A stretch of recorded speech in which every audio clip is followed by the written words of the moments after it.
Thank you for coming out on this wonderfully beautiful day. Unfortunately, I'm ill and wind and everything. But anyway, Chris and I are going to give you a brief, and I would call it a brief overview, and it's kind of a lot of condensed stuff into a small hour delivery of active learning and service learning in the context of business courses, and then I'll kind of dovetail into even business courses and accounting courses, which sometimes they are different, but yet they are usually in the same department, so we'll kind of go over a few things there. So one of the things that I thought was important for all of us, and as good business majors, this is one thing that was always I was inundated with this method is, whatever you do, whatever services you do, and however you deliver them, you must always ground yourself in your mission, your vision of your organization, or the values of your organization,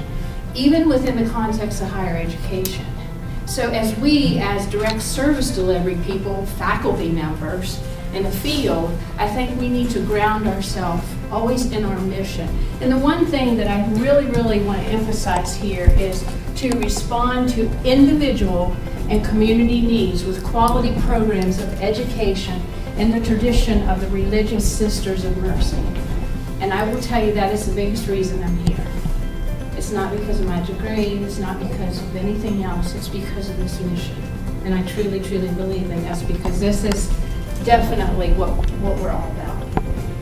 Okay?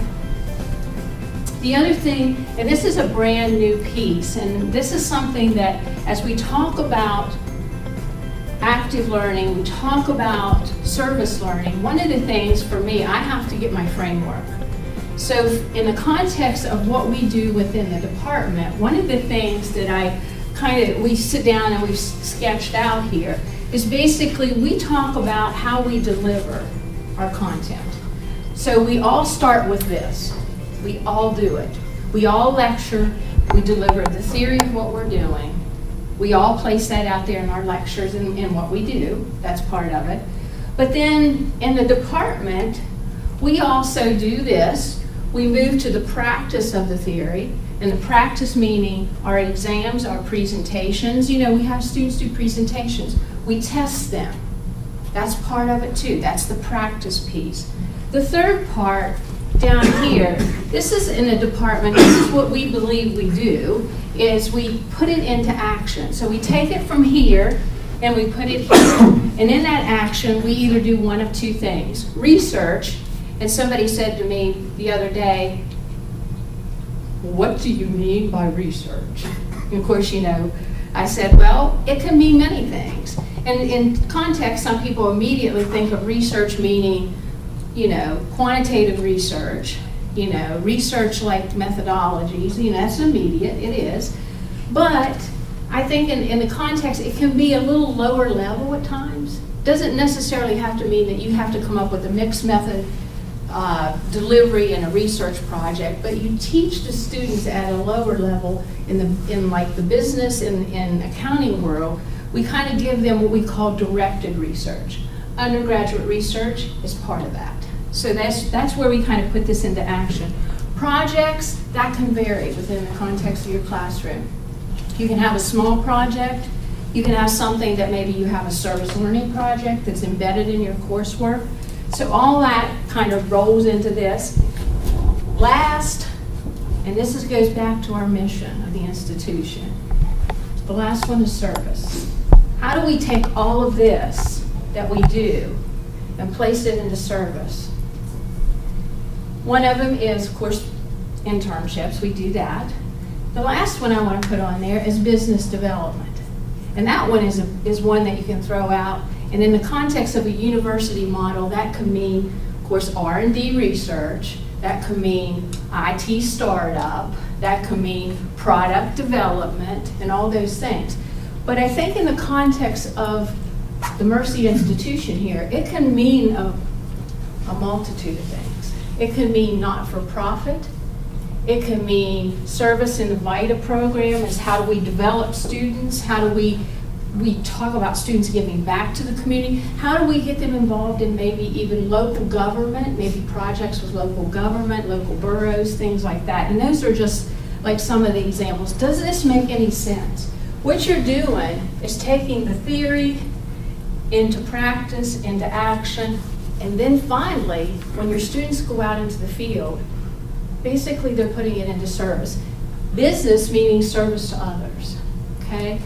So it kind of gives you a little bit of an idea of what you do in a program like we, active learning. One of the things that I thought was important is that we kind of talk about really what is active learning. And I think we all have heard the buzzword, but how do we put that into some framework that really makes sense? At the top, active learning is anything that involves students in doing things and thinking about the things they are doing. Now, is that very academic in the way it's worded? Probably not. But this came from Cornell University's Teaching and Excellence site. So, I mean, you've got an Ivy League, and we're putting it into terms of what we do here. Basically, anything course related that all students in the class session are called upon to do other than simply watching, that's what you're doing right now, listening, that's what you're doing right now, and taking notes. I'm going to throw this out, and I'm passionate about active learning. I'm extremely passionate about it. One of the things that I think in higher ed is we are shifting to, based on our younger generation, but not always the younger generation. I kind of look back historically, even when I went to school. Basically, I used to sit there, take notes, and listen. And I mean, I had a professor that would start from one end of the room and go all the way on the whiteboard until he finished and exit. And that was the way the course was delivered. And you would keep up. We never did anything other than that. But when I look at it, even myself, and I take myself back and I sit in that seat, I used to say, oh my goodness, you lost me 20 minutes ago. I'm writing these notes, but you lost me 20 minutes ago, okay? One of the things that research is saying too about active learning is you're not getting rid of lecture. Don't misunderstand me. You're not replacing it. But what you're doing is enhancing it with this. One of the things that research states also, that the lecture mode in higher education, totally lecture, is stale and outdated, quote unquote. So, I mean, what we have to do when we deliver in a classroom is we have to think about engaging people in a different way. You know, how do most of you learn? Is it by listening totally and taking notes, reading? Show of hands. No, it's more through discussion. It's more about kind of throwing an idea out there and having somebody either, agree with you or dispute it or help you kind of work your way to some sort of new understanding. Exactly. That's part of it, yeah. Anybody else? Doing. That's the way it really solidifies mine. Is if I put my hands in something or I really get actively engaged instead of that passive, I call it, sometimes lecture is a passive mode of delivery, if that makes sense too. So anyway, Chris? All right, Chris and I kind of come up with some things that we use within the context of business courses. And this is not an all-inclusive list by any means, but it is some of the methods that we use within the classroom. Assessment. Believe it or not, that's an activity. Of course, in Middle States, assessment. Assessment. So it's either tests or quizzes, but listen at this one. That provide immediate feedback. What do I mean by that? Is that my professors did this. We're having a quiz. And I had years of this, and still probably have years of it. Here's the quiz. And everybody has a half an hour to complete it. What happens? You pick up the papers, and we pick them up and we take them back to our office. And then usually feedback is usually when do we have feedback? I have professors who take over a month to return feedback. You got it, John. And I've watched them walk in, I would think, I wonder if today's the day, and he didn't have the blue books under his arm, and I thought, no, I guess today's not the day. And you were waiting for that, Oh, weren't you? absolutely. You were waiting for that feedback, right? My husband shares his experience at the University of Vermont. He had a professor, he took quizzes and tests for over the whole semester, he said. He never saw one exam or nothing ever was handed back, ever. So he said he didn't know how he did, he didn't know what it was. So one of the things, this is a behavioralist piece right here. Immediate feedback, and I'll tell you what I do. I allow students to bring their laptop. Ooh. Or, a pad, whatever they have.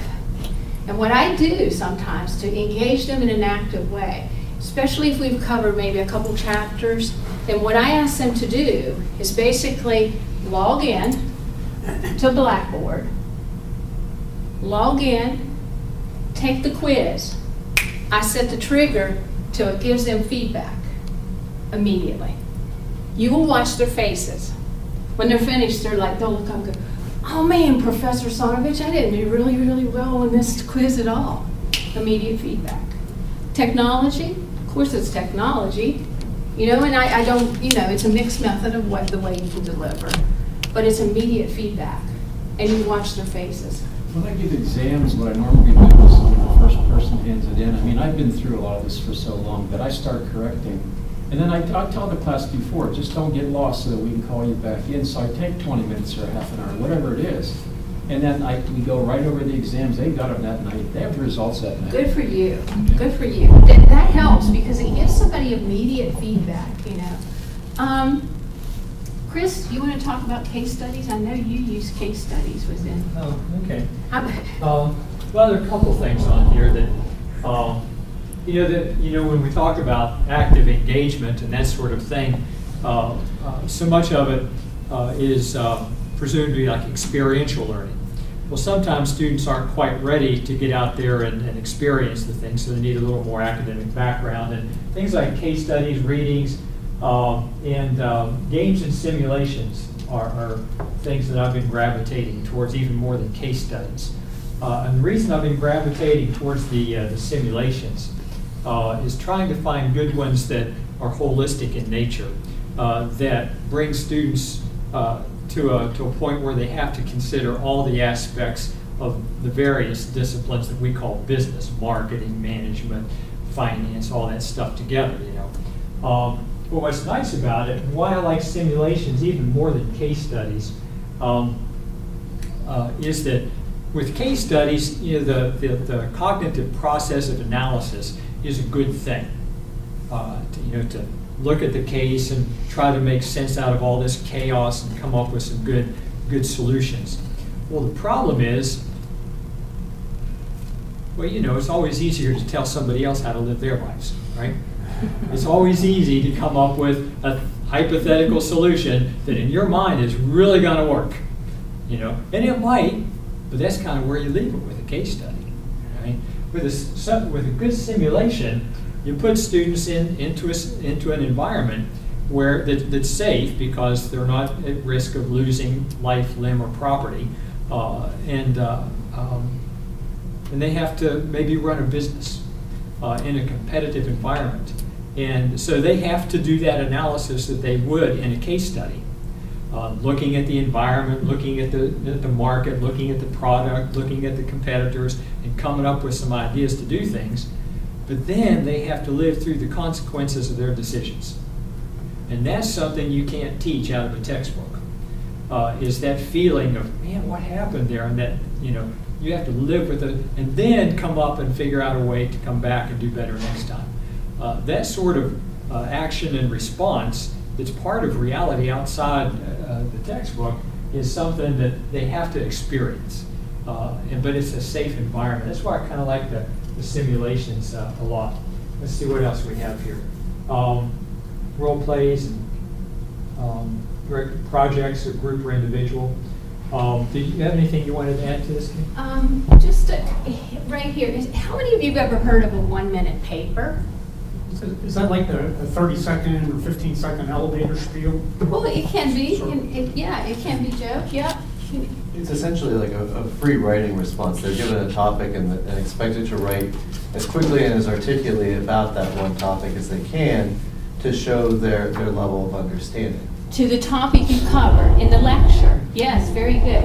What I'm going to hand out, and if you'll pass it on, is kind of what is a 1-minute paper, how do you use it. It's very simple, brief, but it gives your students exactly what you said. It also gives you feedback on maybe some points that weren't covered clearly in the lecture, maybe a methodology that you want to change up, maybe it wasn't effective. So there's an immediate change in how you deliver. And it's a very simple process and a great way to kind of engage the students. And they like it because it's quick. Would you agree? It's a very quick feedback. The other one, this one was interesting. Digital photo activity. What I did in BU 410, and that is organizational behavior. Organizational behavior is a science. I'm not sure everybody, it's a brand new science, but it also encompasses psychology, engineering, it encompasses medicine, it has medical background, it encompasses management. It is a broad sweeping, it encompasses about 6 different disciplines. It's a very complex course because you're using a lot of tactic skills. But you have to understand explicitly some of the like management theories and the other pieces. But one of the things that I did with this was we talked about motivation. Well, I'm looking back at the class, and there's about 25 students in that class. And I look back at the class, and I'm lecturing, just like I am now. And I'm seeing and then I had 3 of my students over in this corner say, Professor Sonovich, that's psychology. Just like that. And I thought, ooh, I know what they're saying is, that's psychology, So I said, okay. I said, we have the theories here. We're talking about motivation. I said, let's apply it to the classroom. And everybody's like, okay. I said, we're going to do an activity. I said, how do we motivate this classroom? Application. I said, because in the work world, every day of your life, you are going to be challenged with motivating your employees to produce. And that is not an easy task. It is not.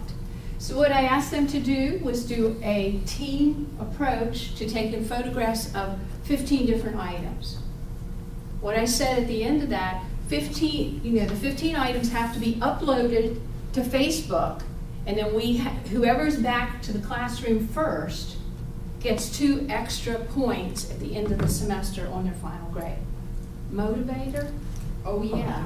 Everybody's scrambling, everybody's running. I mean, they're running out the door to do it.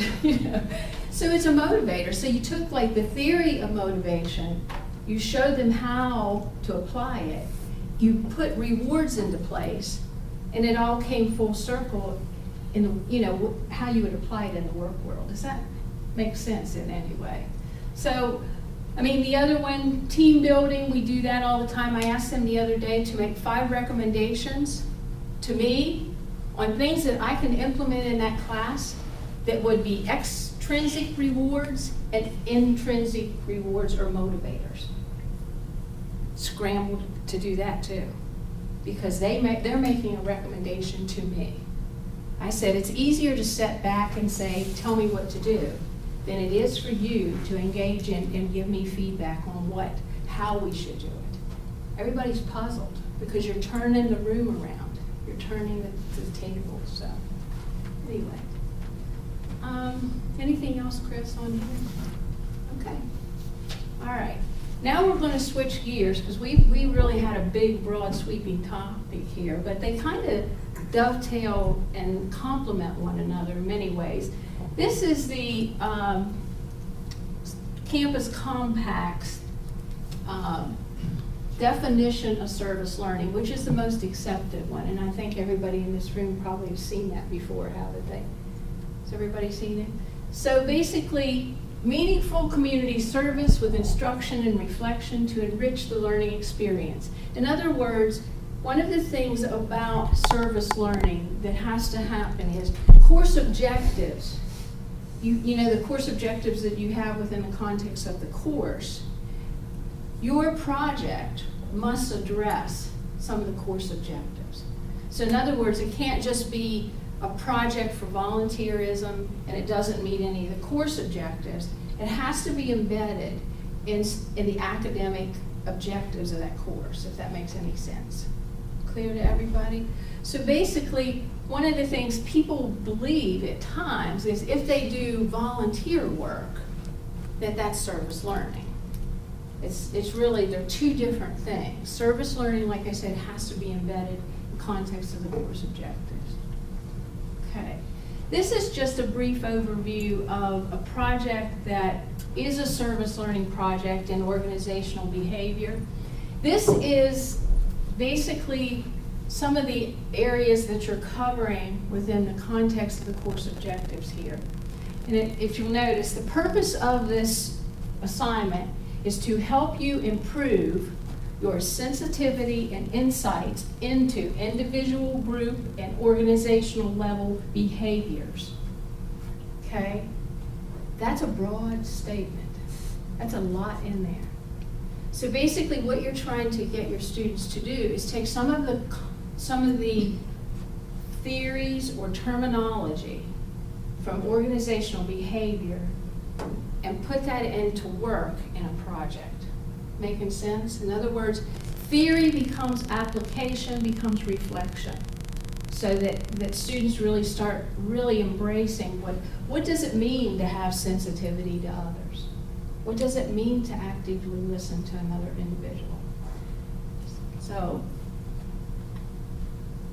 ready, Chris? I know this is a lot of text, but this is how we intend to do it in the course. So basically what the students will be doing is on February the 25th and the 27th, during their class session, the students will engage with an individual at the Senior Citizen Center. And basically what we're going to do, we're going to go there 2 days, okay? And what their charge is they are to have a conversation with a senior citizen at the center, okay? So in other words, they have to sit down and actively engage with that other individual. This also is basically a little bit of a diversity piece too. You know, we only talk to people usually that are in our same age category in some ways. So basically they are to kind of engage. The first day they will engage. The second day I'm asking them to do an interview. So basically you're going to kind of connect with that individual. Then you're going to do an interview with the individual. I'm going to flip for me, Chris. And basically what you're going to have happen is individual analysis. So you're going to use the interview. And basically what we're looking for is, in that conversation, is what are the needs of the senior citizen, the typical senior citizen, that maybe you're unaware of? Like, in other words, do they have barriers to transportation? Are there particular challenges to medical services? Are they lonely? Simple things, maybe even. Are they lonely? Do they not have anyone to talk to? Are they isolated? Do they have difficulty maybe having access to health care? Now, what you're doing is what we call qualitative research here. Now, do I tell them that? Yeah. But basically what you're doing is qualitative research. So this is a directed research project, but it is service learning.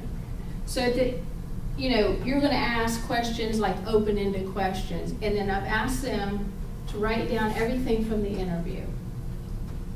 At the end of that, they are to develop a paper, and I have it very defined on what you put in your paper. At the end of that, they're to take all the information from their interview and assemble that into a paper identifying key needs of the individual that they interviewed. At the end, to apply the business skills to it, I'm asking them what they would propose to do to address those needs. Does that make sense? In other words, they have to understand what are the needs of the individual. They have to come up with a solution as they see themes within that. And they're applying their business skills, but they're also understanding the needs of others simultaneously. Does that make sense to everybody? So that is really qualitative research, and that is a service learning that's an example of a service learning. Now, did it take a lot of time to do that? Not really. Didn't really. But I will tell you, the students also like this because it's an activity. They're engaged. They move out of the classroom. They're interfacing with other people. So it's a very, very, one of the things that they told me the other day was basically what I like is when we visit, we do field trips, and we do activities. So the application of that. So this is basically an application of what we go over in organizational behavior. Okay? Chris? Before I mention this thing in particular, when you were talking about the project just now, it kind of made me think that in business it's kind of funny. Trying to get students engaged is not necessarily the norm.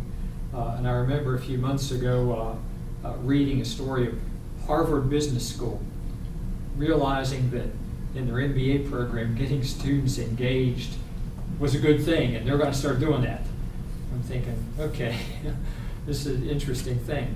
But in the medical professions, that sort of a thing of getting students out of the classroom and out into the field where they're going to be working is a given, right? So the nurses and the other medical professions, the system is set up to allow them to have hands-on practice from day one, even in education. So our education majors go out in their first year. And those systems are set, but for some reason, business doesn't have that kind of an arrangement. When somebody has a medical facility, they assume that they're going to start getting students from the local medical programs doing clinical rotations. It's just set up that way. They expect it. But most people, when they start a business, don't really anticipate that same thing. They might get a call from somebody about an internship, but that's about it. But at the same time, you wouldn't expect to go have surgery from a doctor who never practiced it before until they saw your blood, and that was it. That was the only first time they were actually involved in an actual surgery was you. You would expect that they've gone through their training and the residency and fellowship, all this sort of thing, before they even come to you. So in medical professions, it's a given that that's the best way to train, is hands-on activity, training, applying what you learn in the classroom. But business isn't that way for some reason. I think perhaps because maybe we don't want to train our competition, right? It's probably one of the things.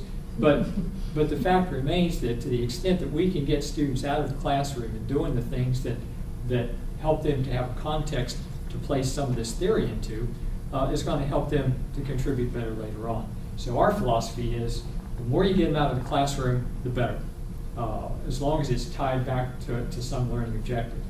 Now, when that happens, quite often what we do is directed by course objectives. In other words, the experience they undertake is directed by course objectives. So in the service learning project, they might get out there and do some things, but at the same time, what they're doing has to be in the context of learning the objectives of the course. Or if they're doing a service to a business and developing a marketing plan, it's tied back to the marketing objectives of the marketing course and this sort of thing. But sometimes certain things take place which are directed by objectives beyond a particular course. Sometimes it's the profession in general or community needs or whatever. The VITA program, Volunteer Income Tax Assistance Program, is something that our students have been participating in now for about 4 years. This is a program set up by the Internal Revenue Service, primarily for low-income people. I think the cap on income, family income is $52,000, and that cap is based on what qualifies for the Earned Income Credit. So it's not for well-to-do kind of people. It's free. It's a free service. It's a community service based on a community need. But there is no course that says, this is what you have to do. A lot of the rules come from outside.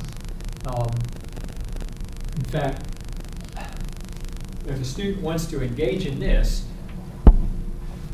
it's related to their profession. So they understand it's going to help them become better accountants, because it's something that accountants do. When you think of accountants, you think tax, right? So this is something they're going to have to do, and they realize this. But when they get into it, most of the rules and issues come from outside. In this case, the IRS. Right? There's the tax laws and regulations and all that sort of thing they have to be familiar with. And everybody who does this has already been through academic tax course here already. So they have some academic foundation for what they're getting into. But they go through additional training mandated by the IRS and pass the IRS tests.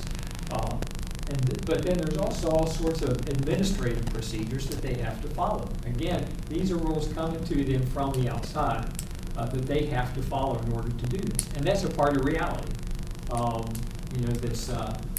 They'll have to engage with. Now, when they're doing this, at the same time, they're experiencing things that, again, you can't even do it in simulation, because you have to talk with other people. People you don't know, and deal with them. And so the two seniors who are heading this up this year have done an absolutely fantastic job of doing what needs to be done to get this set up. And in the process, I learned all sorts of things that tie together everything about business. It's not just about tax, because to do this, they have to recruit volunteers. They have to train them. Okay? And they've been doing that. So you've got the HR aspect, the management aspect of things in there. Finance and administration, and managing the assets of the business. They know they have to do taxes, but wait a minute, we need a computer, we need a printer, we need this, we need that, we need space. All right, all of a sudden, these realities they have to deal with, and they have to manage. And then not to mention the customer relations aspect of it, the people thing. And calling people back who call in and say, hey, I want my taxes done, setting up the appointments, finding out what they need, and getting them set up, and then dealing with them when they come in for the interview, dealing with the unexpected, there are certain things, even beyond the simulation, you can't simulate. And that's the reality that they get into. So this is a kind of a program that they engage in because they want to. It's not a required thing, but at the same time, almost all the accounting majors do it because they realize what the benefits are to them. So, okay. Let's see. Oh, internships, clubs, and organizations. Again, things that aren't necessarily based on a class, but internships are sort of a hybrid. We have things that they get credit for, and they have to do certain things, so it's kind of course-based. But at the same time, they have to go out into a business and do what they're hired to do. But it's kind of interesting. We're the only college in the region that requires the business students to do internships. Every place has that as an option, but to our minds, it shouldn't be optional. You have to get out there. Leave the safe environment of the classroom and actually start doing something, and get out there and experience other people's temperaments and other people's situations and perform. So again, that's one of those things that we kind of emphasize in our program that is important. the business world isn't structured as formally as medical clinicals, but at the same time, there are all these other opportunities to get students out of the classroom and actually getting experience of the things that they're going to have to do later on. Yep.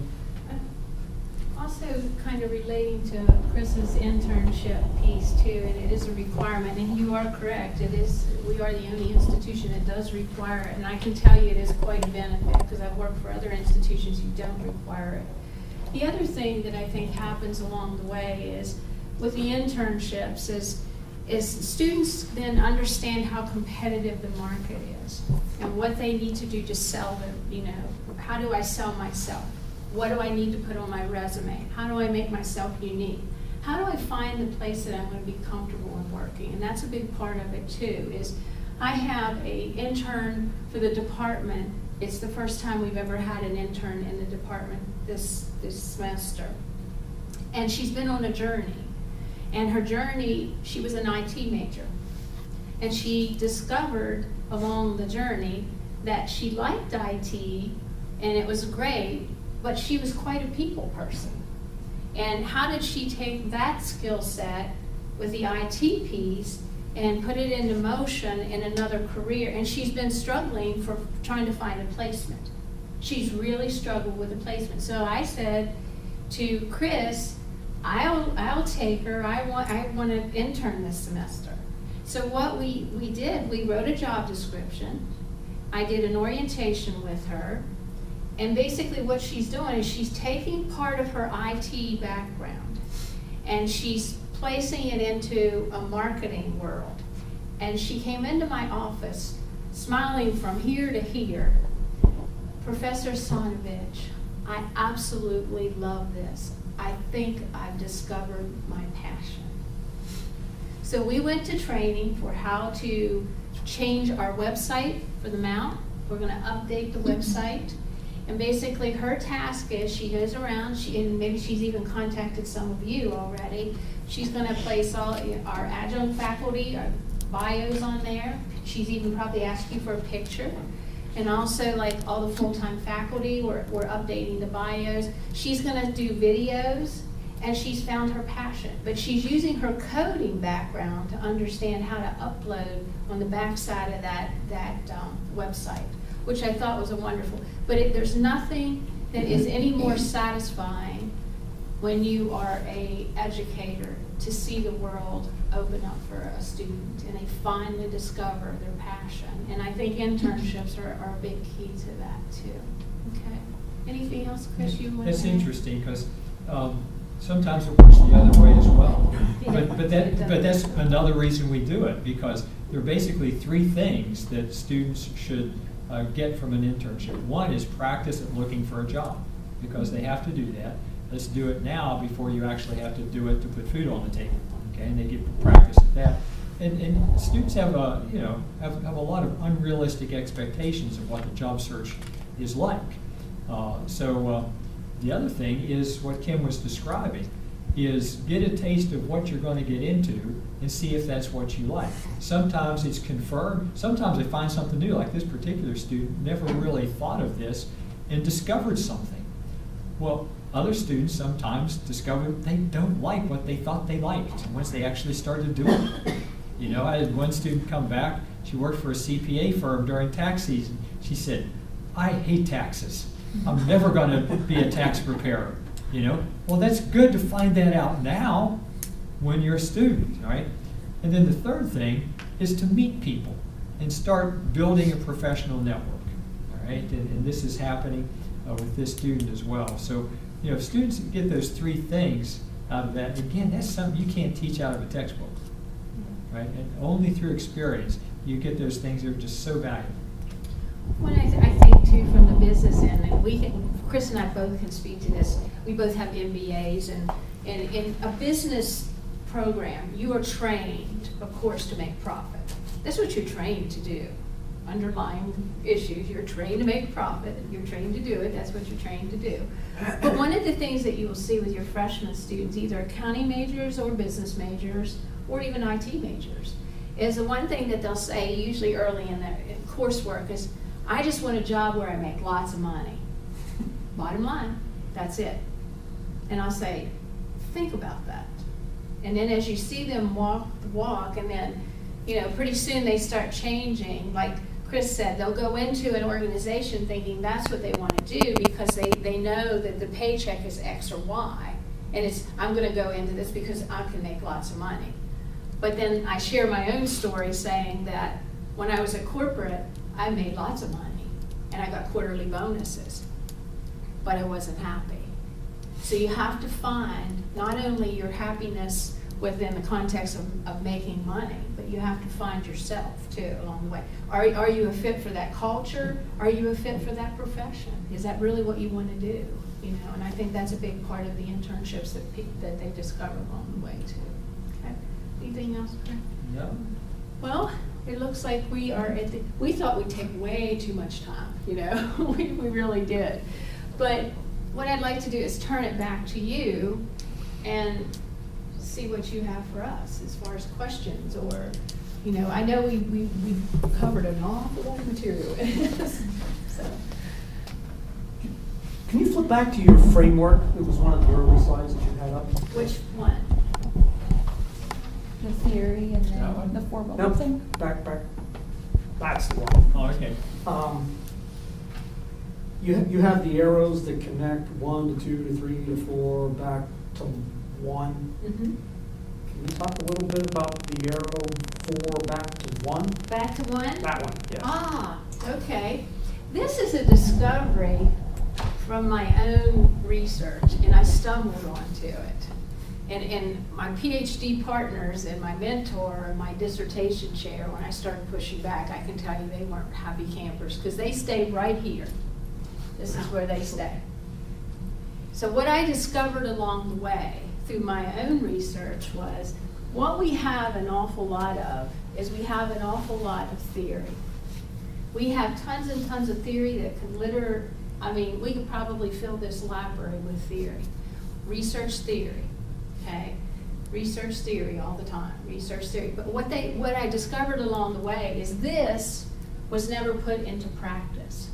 It never goes this way. It stops here. But to answer your question, Joe, is why does this come back here?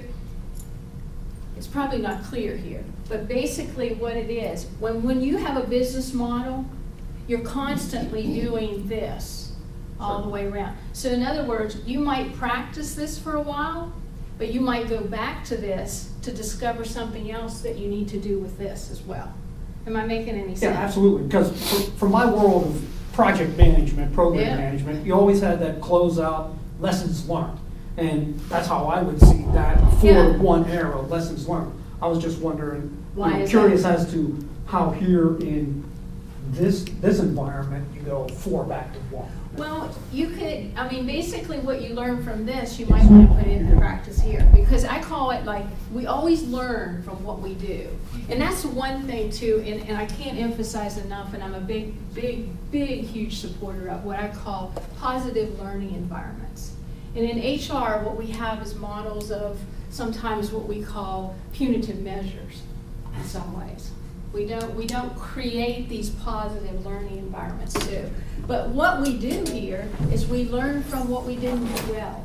And sometimes people don't want to talk about what they don't do well because they are fearful that either the funder won't fund them again, or we're fearful of ourselves that we're not going to be successful, or our colleagues are not going to look at us like, oh, they really messed that up.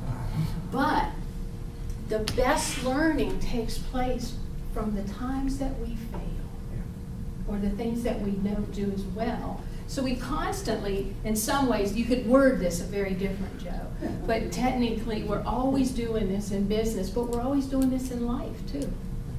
I think what it really speaks is just the idea of the constant active learning process. You should always be evaluating, re-exploring ideas, seeing how the things fit. And that's what we push students to do anyway, is that so many of them are like you said, kind of like your PhD professors. They're stuck in that theory and they don't see how it applies. But if they're constantly thinking and constantly saying, okay, well, why am I making this decision now? If they're thinking about why they're thinking, or if they're thinking about how does it tie into the theory, then they're going to start being able to recognize, first of all, what works and what doesn't work, but they're also going to recognize ways to make whatever works stronger and eliminate what doesn't work so that they don't waste time and essentially just become more efficient learners and more efficient participants in whatever it is that they're doing. Exactly, and that's going back to what Joe just said. You apply that to project management. You apply, and Chris, you can speak to this from even accounting. You apply that to all your cycles of everything you do in business and accounting. It's constantly.